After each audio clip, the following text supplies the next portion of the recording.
శ్రీ లలితా సహస్రనామ స్తోత్రంలోని 699వ నామం సావిత్రి. మంత్రస్వరూపంలో శ్రీ సావిత్రై నమః. ఈ నామమే ఒక మహామంత్రం. మనం ఇంతవరకు చెప్పుకుంటున్న సావిత్రి విద్యా విశేషాలు ఈ నామంతో ఆఖరు అవుతాయి. ఈ నామాల వరుస చివరలో ఆ విద్య యొక్క మంత్రాధిదేవత సాక్షాత్కరింపబడుతోంది. సావిత్రి అనేది సూర్య ఉపాసనకు సంబంధించిన నామం. సూర్యోదయం జరిగిన కొద్ది నిమిషాలకు బాల సూర్యునిగా కనిపించే సూర్యుని యొక్క స్వరూపమే సావిత్రి స్వరూపము అనబడుతోంది. ఈ నామంలో మనం ఈ విశ్వ సృష్టికి సంబంధించిన ఒకానొక రహస్యాన్ని తెలియచేసుకోవలసి ఉంటుంది. మనం అమ్మవారు ఈ సృష్టిని, స్థితిని, లయను నిర్వహిస్తారు అని చెప్పుకున్నాం కదా.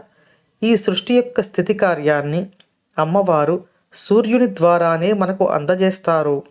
మనకు కావలసిన జీవశక్తిని, ఈ లోకాలకు కావలసిన అనంతమైన శక్తిని సూర్యుని ద్వారానే మనం పొందగలుగుతున్నాం. సూర్యునికి ఆ శక్తిని అందజేసే అమ్మవారి స్వరూపం సావిత్రి అని ఈ నామం మనకు తెలియచేస్తోంది. ఈ భావాన్ని మనం భానుమండల మధ్యస్థ అనే నామంలో కూడా వివరించుకున్నాం. ఇక ఈ నామానికి మరో అర్థాన్ని కూడా తెలుసుకునే ప్రయత్నం చేద్దాం.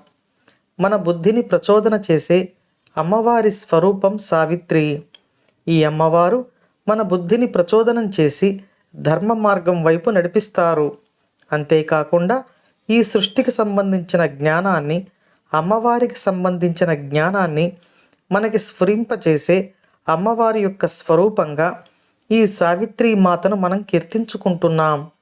ఈ అమ్మవారు వేదములలో సూర్యుని యొక్క శక్తిగా కీర్తించబడ్డారు అని ఇంతకు ముందే మనం తెలుసుకున్నాం. ఈ అమ్మవారి అనుగ్రహం ఉంటే సాధకునికి జ్ఞానము, తేజస్సు పుష్కలంగా లభిస్తాయి. మనం ఈ సందర్భంగా రామాయణంలో శ్రీరాముల వారు చేసిన సూర్యోపాసనను గురించి తెలుసుకుందాం.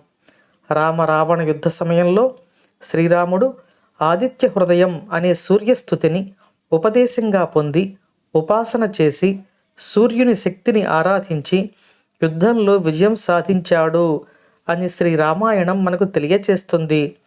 శ్రీరాముల వారు చేసిన సూర్య ఉపాసనయే సావిత్రి ఉపాసన అని పెద్దలచే తెలియజేయబడుతోంది. ఈ అమ్మవారి శక్తి మనలను ఎల్లవేళలా రక్షించుగాక. ఓం శ్రీమాత్రే నమః.